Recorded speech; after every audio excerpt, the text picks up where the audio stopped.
আজকে গরুর গোশত নিয়ে আসলো,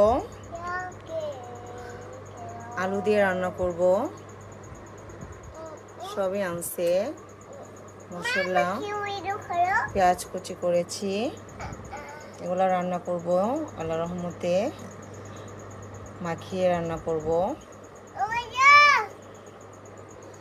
ফাতেমা বসে আছে।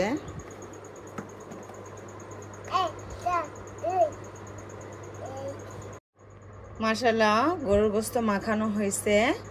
এখানে কাজু বাদাম, পেস্তা বাদাম, চীনা বাদাম, কাঁচামরিচ আর কিশমিশি একসাথে বেটেছি। তারপর দিয়েছি দুধ, টক দই, আদা রসুন বাটা, পেঁয়াজ বাটা, গোলমরিচের গুঁড়ো দিয়েছি, জিরের গুঁড়ো দিয়েছি, সব ধরনের গরম মশলার গুঁড়ো দিয়েছি, দুধ দিয়েছি, চিনি দিয়েছি, লবণ দিয়েছি পরিমাণ মতো, সামান্য একটু মরিচের গুঁড়ো দিয়েছি। তারপর এটা নামানোর কিছুক্ষণ আগে পেঁয়াজ কুচি বেরেস্তা করে রেখেছি, বেরেস্তা দিব আর টক দই দিব। টক দই দিয়েছি, আর একটু নামানোর কিছুক্ষণ আগে দিলে ফ্লেভারটা খুব সুন্দর আসে, তাই দিব। সস দিব, আলহামদুলিল্লাহ।